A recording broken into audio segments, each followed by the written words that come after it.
And that's why busting makes me feel good. What's going on, everybody? This is the Cover Band Confidential podcast, the podcast for cover band musicians and band leaders to learn how to rock more and suck less. In Atlanta, Georgia, I'm Adam Johnson. In Greensboro, North Carolina, I'm Dan Ray. The swag for the new Ghostbusters movie is outrageous. Yeah. I don't know how much of this is going to make it into the shot, but I've got the Ghost Trap popcorn bin that they're selling for the new one. Awesome. And the folks, I've heard good things, I've heard bad things. I loved it. I thought it was a fun movie. Good. And that's really all that matters. It hit all the high points for the nostalgia and had a story that had a beginning, a middle, and an end. And they didn't, step on anybody's canon. So I was a happy camper. Good. How's it going?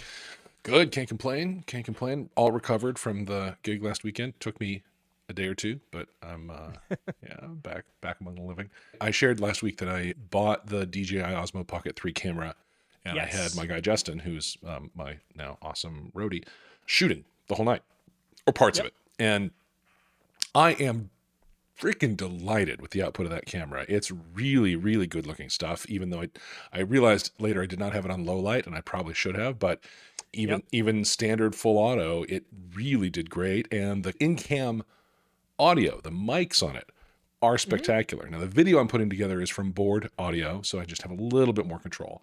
But boy, what a camera. I'm really impressed with it. Yeah, I was able to get a lot of really great stuff from it as well. And I did dig into the YouTube stuff about it. There's a lot. Because the full auto is great, but it is also a complete manual gimbaled camera. Yeah, so I mean, you got full exposure control and frame rate control and all of the stuff you want. And if you're a big old fancy photographer who knows what those things mean, let it rip. I am a set it and forget it kind of guy myself, but yeah, you can get good stuff out of it.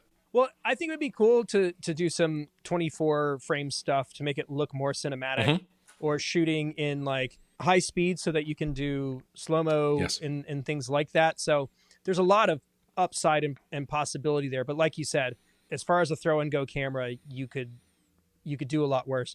And as much as I love having a full frame camera, the idea that I could hand that to one of our front of house guys to shoot through the event, like that party that we did last weekend, having something like that would have been rad because the crowd was bananas. Yeah. And it would have been really great footage. Yeah. Yeah. So I put up my little clip video, still open to input for edits and whatnot, but I put it up in the Patreon Slack and got surprisingly little feedback on it, which either means it's great or people are embarrassed to say how bad it is.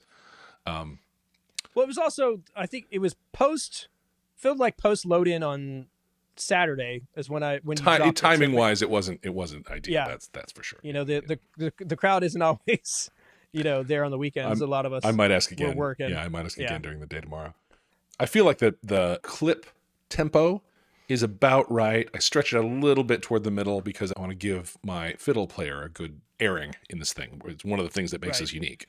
We do Sweet Child of Mine with her playing Slash's entire part. So I bring in most of that solo into the video. And I don't know, last time I looked at it, I felt like maybe that was a little flabby. I could trim that down to just the back part of it and then come into the where do we go now is at the end of that. And I don't know, still working on it, still fine tuning, but the source video, I will say, I think I can recommend this camera very strongly. Yeah, it's again, I have no notes. It's a little pricey. Yeah. You are paying for the convenience of its size and capabilities. Yep. And the 1-inch sensor that does low light really, really well. It's got its flaws. People say it feels flimsy. I think all gimbals feel like they're like out there flopping around a little bit, prone to damage. And it's not waterproof in the slightest. So those are the two knocks against it, but man, oh man, does it make some nice video. Yeah, if you haven't seen one and somebody has access to it, see if they'll let you borrow it because, like I said, it is phenomenal for a couple of very specific use cases. And if it fits in the budget, if I had a little extra laying around, that would be something I would consider hanging on to because even in the 2 weeks that I had it, I used it on a bunch of different things. Yeah. Even as just like a B cam for other type of stuff. It was nice to have it. So for sure. Cool beans. All right, let's go into reviews. Now, this is another one of those things where we stumbled into something that was there that we had totally forgotten about. But if you are a Spotify listener, you actually have the ability to leave comments on episodes. And we also, as the people putting the shows out, can ask specific questions about the topic of a show. Or we've done polls on a few episodes. We definitely did one on the "Is it ever okay to cancel a gig?" And it's kind of cool. But this was a comment that was left on one of our episodes on Spotify. This is from Tonmi. It's like Tommy, but with an N in there. Yeah, or Tony. Yeah, maybe or Tommy. Or Tommy with and then instead of Or maybe it's two guys and they decided they were going to split an account. Tony and Tommy, and they're sharing it. Yeah, makes sense. Yeah. It says, Adam and Dan are a real treat. I've learned a lot from their podcast. There is so much to discover as musicians. And the Cover Band Confidential podcast accomplishes just that. Thanks for not sucking. Well, thank you, Tommy, for... You must not have gone all the way back in history. There were some early ones that you wouldn't say that. But thank you, Tommy. We are a real treat. Yeah, and so just a friendly reminder that you can leave comments and stuff on all of our channels. And we like reading those out. And this week's topic is another one of those emails that's come in that I'm looking forward to talking about. Yep. Before we get into that, though, there were a couple of gear things that dropped, and we felt like it was probably important to talk about them because, again, these are kind of in our wheelhouse as far as instruments and equipment and stuff. So the first one was that Line 6 announced the update to the Catalyst series of amps, which are basically, you could call them like Spider 2.0, except Spiders still exist. But it's an HX powered solid state amp series. Yeah, it's a modeling amp. It's a full response flat. What's the other R? FR. Flat response range. Full range speaker that does modeling as well. And yeah, so they updated it and it's got some new goods. Yeah, so double the amps and newer amps. And the cool thing is that if anybody who already has a Catalyst, it's just a software update, which is super rad. Mm-hmm. And the thing that I'm a little tempted by is that the smallest one is like $299, brand new. Yeah, I mean that's pretty affordable. Yeah, and just to have like something like a knockaround, something real easy and light that you can plug into and crank up, sounds like a bit of fun. So it's not outside the realm of possibility that I would pick something like that up. Oh, and speaking of that, this is a fun new announcement, and the patrons already knew about this, but we'll go ahead and put it in the notes, and we'll maybe we should do like a write-up for it or whatever. But we, as a show, are now sponsored in doing affiliate with gearbyseba.com. And if you are not aware of who or what that is, it is basically a site that does accessories for specifically pedals, but in a more focused category. It's protectors and covers for modelers. Yep. So Line 6, Axe FX, Quad Cortex, Headrush. So if you need a screen protector or anything like that, you can go to gearbyseba.com and check out what they have. And we also have a promo code that you can use for 20% off your order. And foot switch toppers too, right? Yes. Yeah. So I placed an order this week for a plexiglass cover for the HX Stomp, as well as the toppers and a couple of other things. And they're supposed to be here any day now. Cool. And we'll definitely do a full walkthrough and all of that. And I'm excited about this because it's great stuff. And the fact that we can pass on good deals to you guys makes it that much better. So we'll put that in the notes and get you your exclusive promo code. All right. The other one that we wanted to talk about is this new digital drum set. And I feel like we've been kind of digging into the drum world. And actually, this week's topic is from a drummer. So I feel like we're kind of in the right spot. But something that happened this week that we were really excited about is that Alesis dropped a brand new E-kit that has some really compelling features. Yeah. What we're talking about is the Alesis Strata Prime drum kit. And it comes... The standard version of it comes with, hardware-wise, 4 toms, 3 cymbals, hi-hat, kick, snare. Obviously, I've been shopping these things because I have a 10-year-old who wants to start drum lessons pretty soon, and I'm not buying her an acoustic kit. Yes. But none of them come with a hi-hat stand or a kick pedal or a throne. So you're going to add those on no matter what. There is an expansion pack that adds an additional tom and 2 cymbals, or you can buy the expanded version that is the whole deal. 5 toms, 4 cymbals. 5 cymbals. The standard runs $3,500. The expanded runs $4,450. I don't play with these $9.99. I round up. So yeah. just know that. And they're all available now from all of your favorite places. But that's not the really cool part. So Adam, why don't you talk about the really cool part? Yeah. So we're talking specs and pads and all of that stuff. But the thing to me that I was the most excited about was the sound engine. So this is a touchscreen interface. The UI looks really nice. It's got rotary encoders and hard buttons where you need them. But the really exciting part is that it has BFD built into it. It is a BFD fueled sound engine. So apparently a couple of years ago, Alesis acquired BFD, and this is their first foray into the full-blown BFD software being put into a controller. Now, they had done this previously. They had added some BFD kits to one of the other eDrum configurations that they have, but this brain looks really, really awesome. Yeah. And we're already in the ecosystem with drum pads and that kind of thing. And having something like this would give you really great sounding kits and a lot more flexibility than what we are currently using. And dadgum, I wish they'd sell it by itself. the head, just the brain itself. Yeah, for sure. Because that's really what everybody was talking about. It's like, oh, I want that head unit. That's the thing that everybody is kind of excited about and jonesing for. Right. And give them a few years. You know, the way these things evolve is a new piece of tech comes out like that, and they use it to sell a whole bunch of triggers. You know, and then before too long, it does become available as its own thing.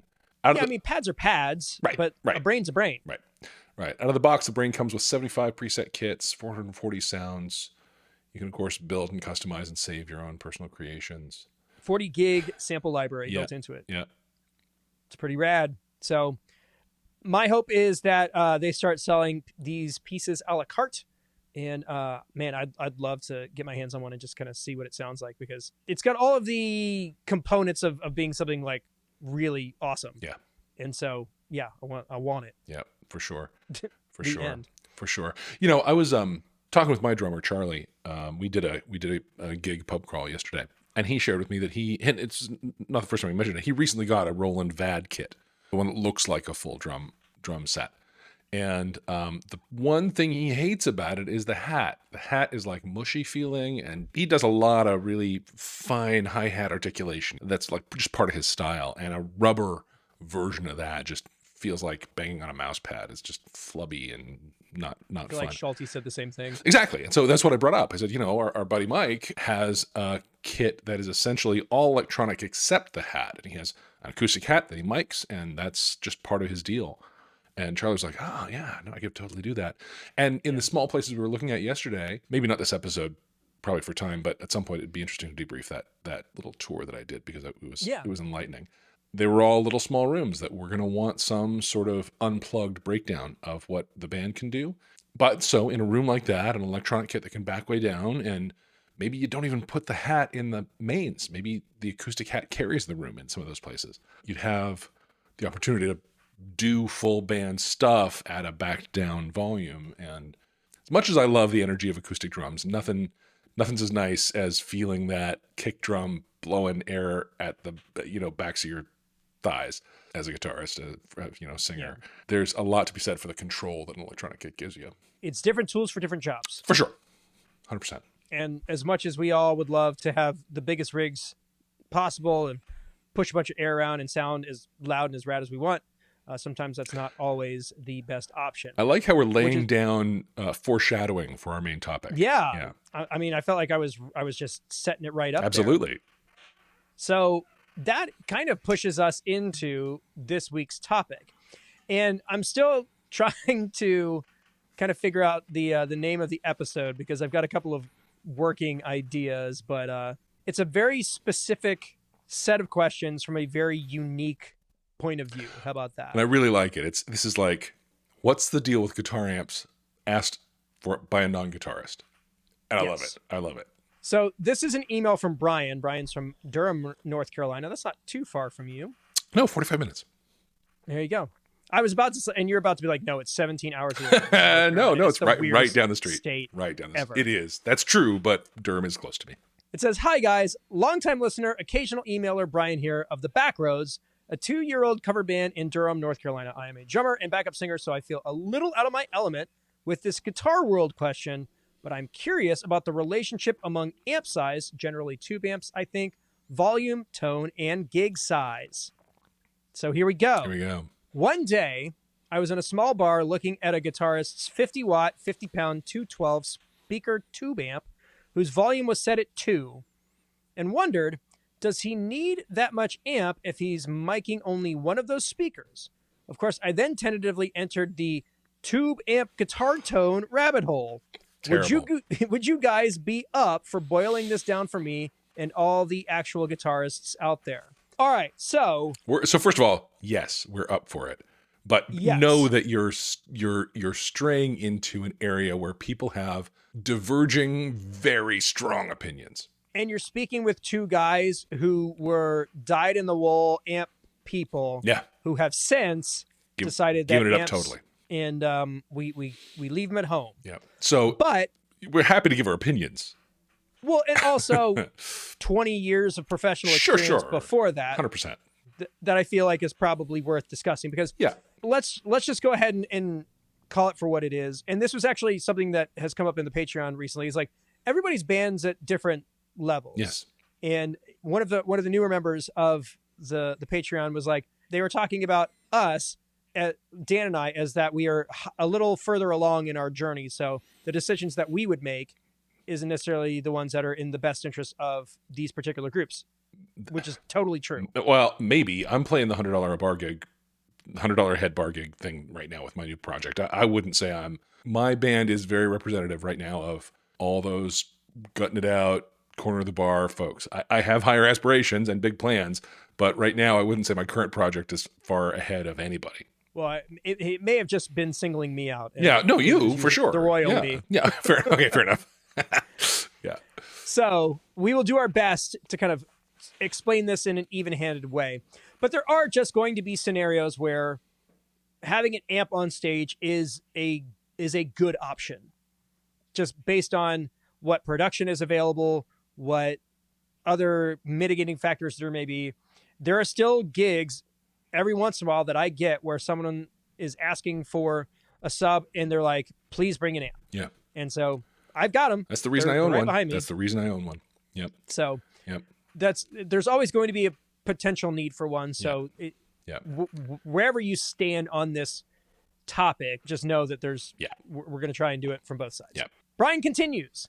Some specific questions I have, all prefaced with in general, and considering the amp will usually be mic'd and go through a PA. So disregard everything I just said moments before this. Right. Number 1, should a guitarist use a smaller amp turned up louder in order to get that amp's tubes working so they can get that amp's sweet tone in their sound?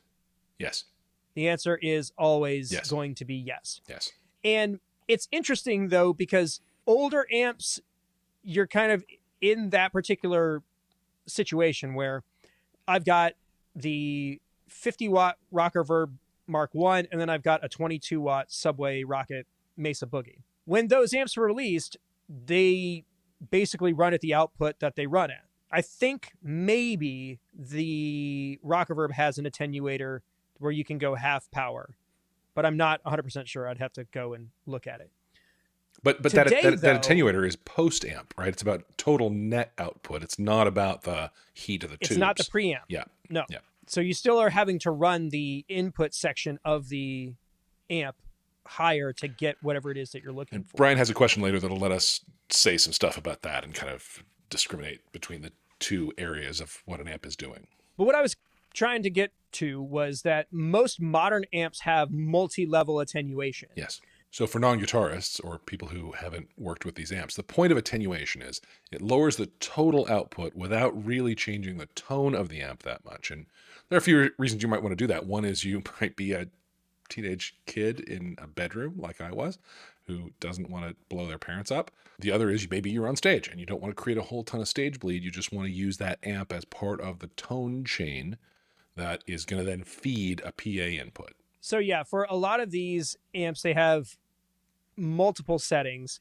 For like a 50 watt, you've got typically the ones that I'm looking at is Victory amps, because I was talking with them at NAMM and they were nice enough to let me go for them.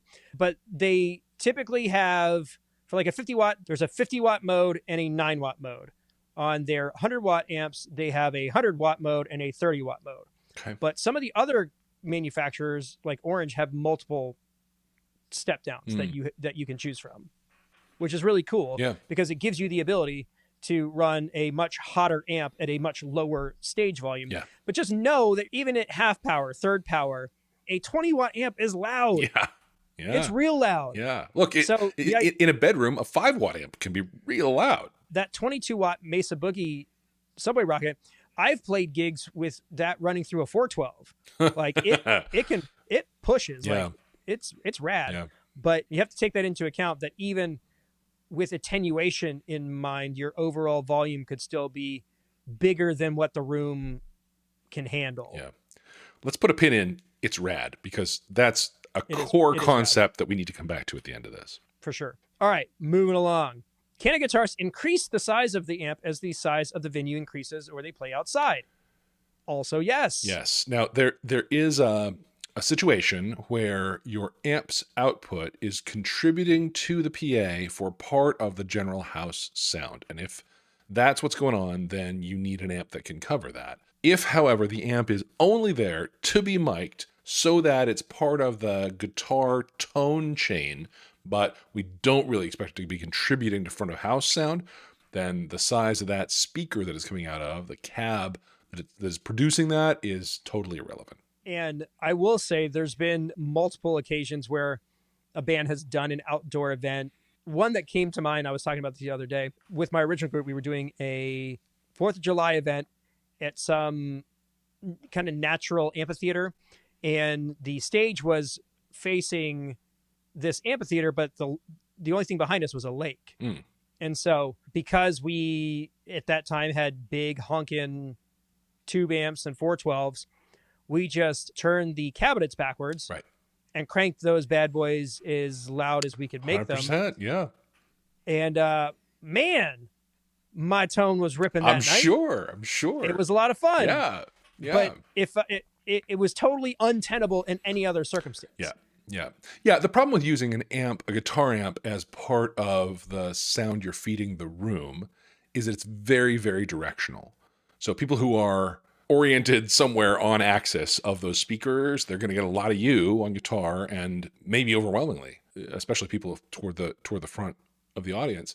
But then the further they get off axis, the less they're going to hear you in the mix. And for sure, sound people hate this because they can't really control how the mix lands on every person in the room, because there's a speaker in the back that the guitarist really likes that is blasting sound out kind of down a stripe of the room, and they just have no control. Well, and it's a thing that guitarists need to be aware of, because what I have noticed a fair amount recently is that there's all of this concert footage where somebody is standing in front of the stage and they're holding their phone up, and they're standing literally right in front of the guitar cab. Yeah. And all you hear is, pardon my French, just hot ass coming off the stage. Yeah. And it doesn't sound good. No. Because all you're really getting is just that focused, really punchy tone, like directly at your ears. And it drowns everything else out. And you'll end up with people who are like, man, this band sounds terrible. Yeah. Which is the exact opposite of why you think you need your amp as loud as it should be. Exactly. Because you can only get your tone your way. Exactly. And those are the front 3-row center seats. You would think those would be the best seats, but they're not hearing the house mix. What they're hearing is all of the sound generation on stage that's captured for the house mix. Yeah. Yeah. No bueno. No so bueno. Just something to keep in mind when you're thinking about that kind of thing. And kind of on that note, talking about the kinds of cabinets that one uses. Is a one speaker amp perfectly fine? Yes. Sure. Yes. Just here's where things kind of get guitar-y. And I don't know how else to say it. Listen, you should go into his fourth question there, because that sets you up for what you're about to say. So if the answer to 3 is yes, why do so many gigging guitarists use large multi-speaker amps?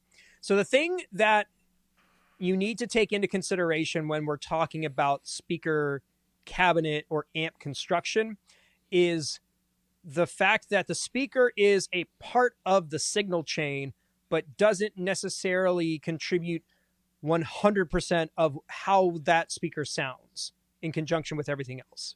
Right. So what I'm getting at is that the size and configuration of the cabinet that the speaker is housed in does make a tonal difference. For sure. Yeah, and its physical setup, whether it has an open back or a closed back, all of those things matter. Yep. Whether it's on wheels, that matters. Whether it's so with orange cabinets, their whole claim to fame is that they have these slats that are supposed to acoustically, marry themselves to the stage. So when you get an orange cab, they don't come with casters, and you can't buy a kit, or at least you couldn't, that made that whole situation work. What we ended up doing was building dollies that have cutouts where the wooden slats on the bottom of the cabs were. And so they fit really snugly, and they were sturdy and that kind of thing. And then you would just take them off of the dollies, kick the dollies out of the way. And the mass that the cabinet has contributes to how punchy or how much low end can come out of them. It's one of the things that I think non-guitarists and maybe even current modeler era raised guitarists don't have much sense of is how much, when you hear classic rock guitar happening, like mostly what you're hearing is the physics of the speaker and the physics of the amp. The guitar has something to do with it. There are probably some effects in the middle that have something to do with it, but really what that guitarist is playing is the amp and the speaker. And it's the thing that you're really harnessing is the relationship that it has with the room. Yeah, that's very true. Yeah. And this is where guitar players get really insufferable. Yeah. But it's because there are so many variables in the signal chain that can make a difference. Yeah. Because I remember moments where something that had never happened, like I'd never been able to do before, happened, and it did make an audible difference to what the guitar sounded like. I remember the first time I got to play through a 412, and then I remember the first time I got to play my orange rig through an orange 412, and realizing that, crap, this really stupid, heavy 412 does sound better than my open back 112 or even my closed back 212 did. And now kind of having to realize that, okay, if I want everything to sound like this all the time, I got to carry this thing around all the time, and how much that sucks. Well, and so this is why I put a pin in it was rad. Like there's something that is experientially unique about that kind of thing. Standing in front of that speaker, Marty McFly cranking it to 11, hitting the power cord and being blown back against the wall. That's a thing. That really happens. If, however, what you're delivering is mic signal to a front of house mixer, every bit of that is irrelevant. And then it's also the kind of mics that you use. Because again, yeah. Because a lot of people, we're used to SM57s on our speaker cabs. Well, we got to open up for a band called Bayside. They had a very crunchy, like really awesome guitar sound on all of their records. And because we were direct support for them, we were using like their mic setup and that kind of thing. So they were using Sennheiser MD 421s, the Mad Dogs, the ones that have like the little curve that's kind of built into the mic itself. I'll send you a picture of it. But yeah, the MD 421s are these very kind of focused, a bit open, more. This is so obnoxious. No, we're way down in the weeds, right? But the question asks for us to get in the weeds, pretty much. It has a more open, less focused, but like much meatier sound than an SM57, which is very like tight and catches a lot of that mid range. And I remember playing that set and like, God, this sounds good. It sounded good in a way that like it hadn't before. And then, we went from 57s to 906s, the flat panel ones that sit in front of the speaker cab that are fully flush that you can just hang over the side. And that has its own kind of characteristic to it. And up until I gave up playing amps live, the 906 was the sound that I used because it was the easiest one to consistently have, because you didn't need a mic stand. So you didn't need mic choice is a huge thing. Mic position is a huge thing. Is it pointing straight at the cone? Is it pointing, out from the center of the cone. Yeah, is it pointing straight at it, or is it diagonally pointing off axis at it? All of these things contribute to what gets recorded, what gets brought out the PA. There's a ton of nuance in this. Now, it's fair to say that we're so far past the question, does the audience care at this point, that we're into nuance that only some very fancy guitarists are going to have any opinion about. We're past my care as a guitarist. I didn't, when I played a venue and I was an amp guy and I had a sound guy setting up a mic in front of my amp, like I trusted him from the air out of my amp on. That was all him. I was sure he was doing fine, and mostly he was. So in principle, all these things matter. In principle, guitarists care about all of it, etc. And as much as it has an experiential effect on the performer, a lot of this is, again, lost on the audience. And another thing that is challenging hang on a sec, though. That's worth saying. It does have a performance impact, right? As I'm playing, if I feel like my tone is great, like that does have an impact on what I physically do on stage. And if it sounds and feels thin to me, then something about an unsatisfying tone leaves me, I don't know, it has an impact on how I perform. Well, and the interesting thing about this is that all the stuff that we are talking about as far as like mic position and all of these other things are more about the studio effect of recording guitars. Yes. And just because something sounds good on a record doesn't mean that it's going to feel right as your primary sound on stage. Totally true. And that's honestly, I think that's why a lot of guitar amp people have a hard time with modelers, is because they're expecting it to sound like it sounds to them on stage, when in reality, they're getting something that is virtually run through a particular signal chain and through a set of EQs and out a set of speakers. And brought back through and manipulated in the system, and for sure. And trust me, there are ways to get the sound that you're looking for out of a modeler. But I think initially when people are like, I'm going to try this Helix thing, and they go through a couple of the default patches and they're record sounds, and they're like, okay, well that was, you try to play it at practice, you try to play it at a gig, and it just doesn't, the vibe's off or whatever. And so they're like, well, I can't do this the way that I want to, so clearly this isn't for me. Yeah. I think just to skip ahead to the preset the modeler conversation, all presets suck, always, because they're built for a particular guitar, a particular speaker, a particular room. So yeah, I do think people try out the presets that are in a modeler and then say, well, modelers obviously are terrible. You got to dig in a little bit to get good results. And with the exception of number 6, this next question does have equal amount to do with real amps versus virtual amps. For sure. Does preamp gain in the amp, not the mixer, play a significant role? Yes. Is there some kind of trade-off between preamp gain and speaker volume? Yes. Sort of, kind of. So yeah. Because you can have one without the other. But the thing that most guitar players are obsessed with, and it's the thing that they claim only tube amps can do, is the way that the amount of oomph thrown into a guitar affects the way that the preamp sounds. Yeah. So what they're talking about when you'll hear a guitarist say, oh, I just want it to be right on the edge of breakup. Yeah. Well, breakup is where clipping starts. It's where clipping starts. Yeah. And a lot of times people talk about distortion in guitar tone, when in reality, what they're really referring to is overdrive. That's right.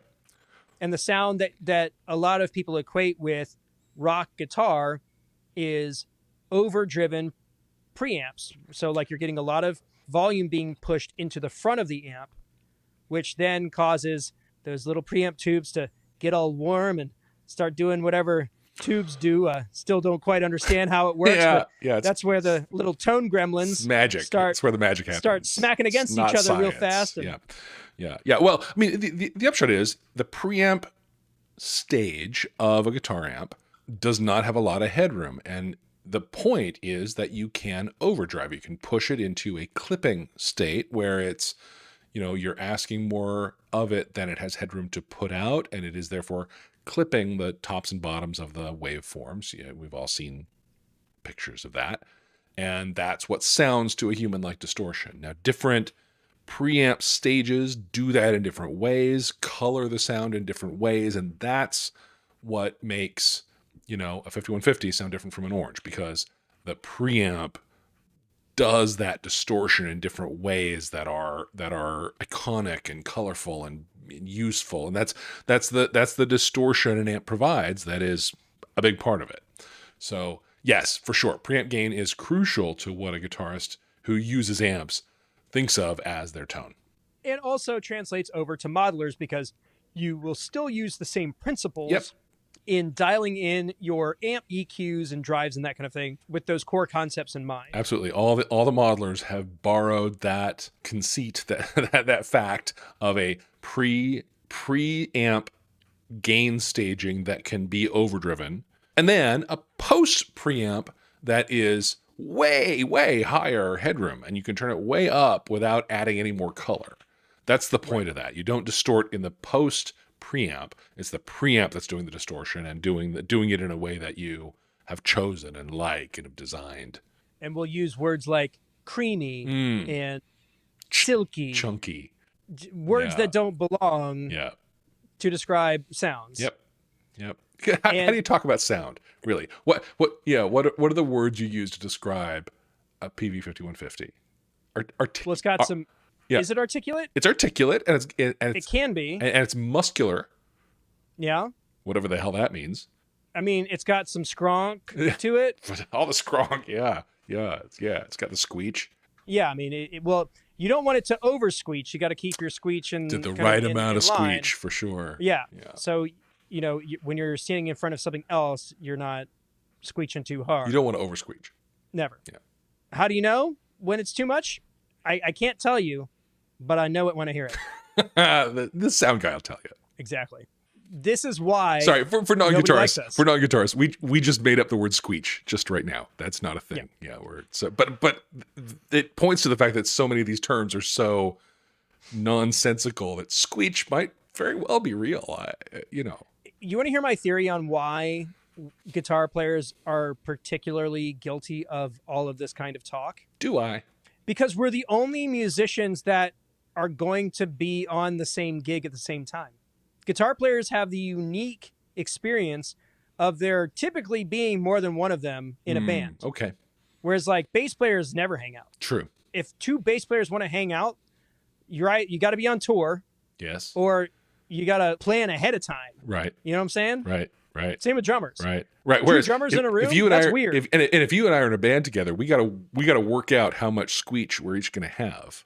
Well, and it is really interesting because like in every band that I've ever been in with like amp stuff, my place I always felt was in more of the bassy kind of lower end because I was typically playing rhythm guitar. I felt like my tone should be fuller to kind of make up for the space that the melodic components that were being done by the other guitar player might have been filling. Yeah. So there is some give and take in what type of guitars you play, what kind of amps you play, what settings you put stuff to. How to manage a band with multiple guitars, that's a whole topic. We should do an episode on that because chord voicing choices and there's just like a ton of things to talk about because your lead guitarist isn't going to just stand there while something other than a lead is happening. You got to work out all that stuff, and part of it is tonal. That's definitely true. All right, next one is baffling the amp with plexiglass overkill for small venues. Should a smaller amp be used instead? I don't think this is an either or question. Nope. You should use a smaller amp, but you should also consider baffling things because when you're dealing with a live stage, everything is connected to everything. Yeah. So if you've got mics across the front line, everything bleeds into those. Right. If you've got a live drum kit on stage to a mic'd up guitar amp, the drum's going to bleed through the guitar amp and vice versa. There's so much crosstalk that anything that you can do to keep that signal from getting into the vocal mics, you need to do. And that, bottom line, is why modelers win. Yep. Because ultimately, your guitar needs to sound good. No argument there, but sure. The vocals have to be audible over top of everything. Yep. And whatever you can do to do that is important. And there's all kinds of neat tools. I don't know if you've seen the optical gates that you can put on to stationary microphones. Yeah.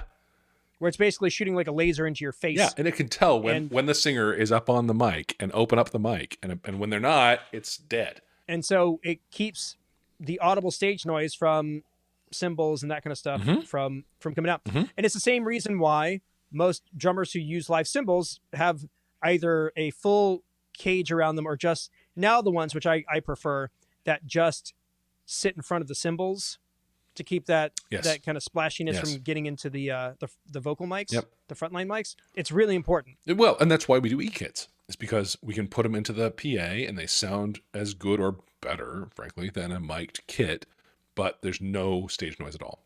And so everything is kind of free to fill the tonal range that it needs to without stepping on the toes of everything else. Exactly.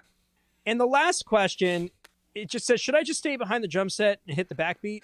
Brian. I mean, clearly no. No, I love that you're asking these questions. I don't know the political organization of the Backroads from Durham, North Carolina, but in my band, if my drummer was starting to wonder these things about how our stage sound worked, I'd be delighted to have this conversation with him. Delighted. And it would open up some opportunity to talk about, gosh, that new electronic kit. Let's get that sucker on board because, yeah, stage noise bleed is a real problem that we need to address. And yeah, your cymbals have been a problem, right?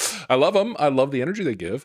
But if we could find a way to get that energy into what's coming out of the front of house without it also being part of the lead vocal chain, like, yeah, let's do it. And the thing that we all kind of have to reconcile is that the visual components of live performance and the equipment used to do those things were designed on much larger stages. Right.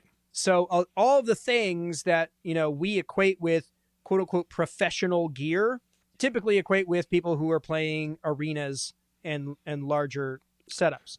And, when Dan and I think about walls of guitar cabs, we're also kind of ignoring the fact that those were there for practical reasons that no longer are relevant. Well, that and the fact that it's more of an aesthetic thing. At some point there was no speaker behind it. It was just a facade. Yeah. And cool, super cool as a facade, but not actually producing any sound. But the thought of taking that kind of configuration and putting it in a 50 to 100 cap club, it doesn't make sense. No, it doesn't work at all. It looks cool, but it's harder on you. It's harder on the audience. It's harder on the sound guy. And ultimately you're not putting out a better product. Right. That's the hard part. And if, like me, you're a sound guy who also plays guitars and sings, you don't want anything to do with that. You got to simplify all your inputs. Well, and that's the other thing about the whole guitar rig situation is the potential failure points. Right. And how many of them there are. And I get the opposite argument that, well, if you have all of your eggs in one basket, that basket's out your SOL. Fair. But if something in my rig goes sideways, it takes me much less time to troubleshoot it and figure out what the issue is, because there's only 4 things and maybe 2 cables to run through. Right. As opposed to a full pedal board where it's you've got like one bad solder point in a chain of like 14 pedals, and it's just like you're never going to find that thing.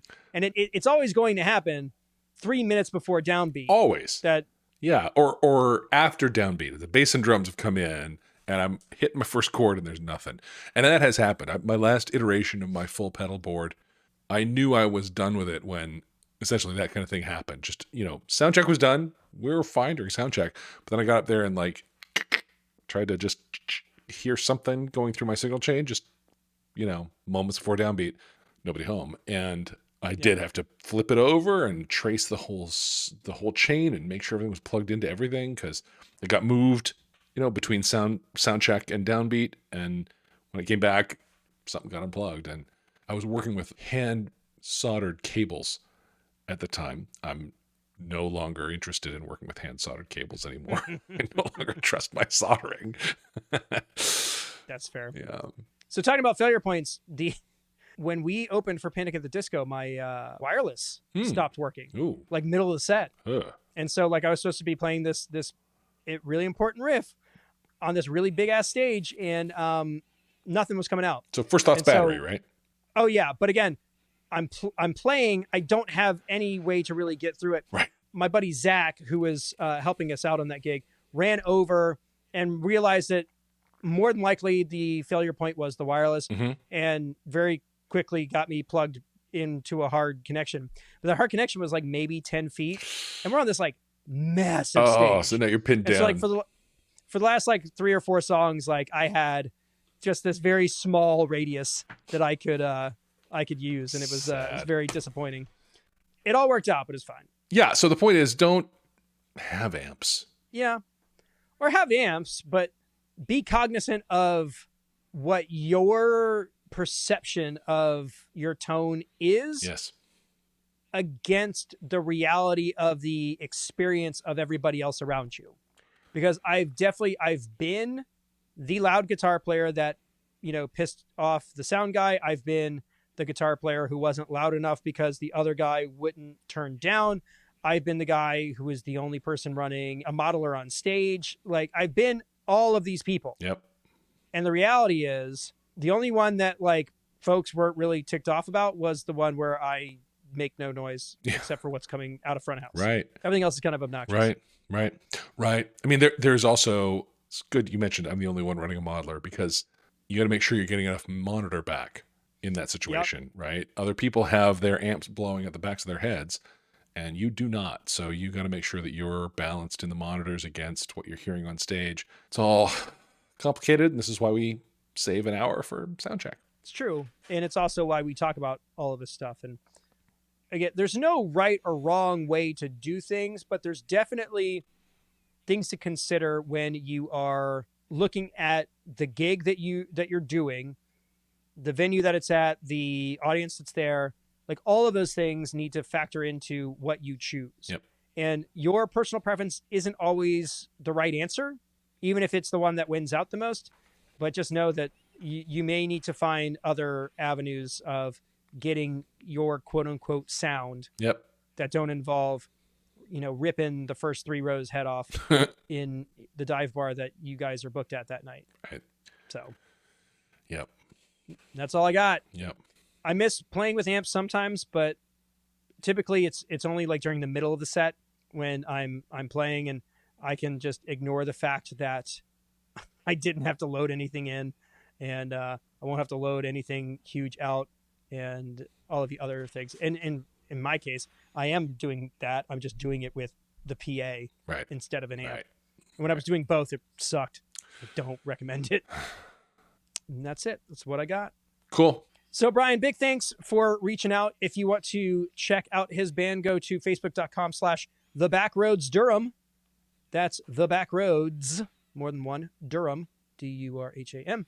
And hopefully, this to me sounded like this wasn't him talking about his bandmate. He was at a bar looking at another band. Hopefully it wasn't his guitar player. Yeah. Sometimes curiosity can get the best of you, but that's what we're here for. Yeah. We're here to answer whatever questions you may have. So ask them. Like I said, we've loved getting these emails the past few weeks. It's made figuring out what to talk about way easier. And you actually get to hear what you want to hear, as opposed to us guessing what you think you might want to hear, which is also probably a better experience for you guys. Definitely. All right. With that being said, I'll go and call it for this week. In Atlanta, Georgia, I'm Adam Johnson. In Greensboro, North Carolina, I'm Dan Ray. Listen to Mike, because I just forgot that part, but you know how this whole thing goes. You've been listening to the Cover Band Confidential podcast for the week of March 29th, 2024.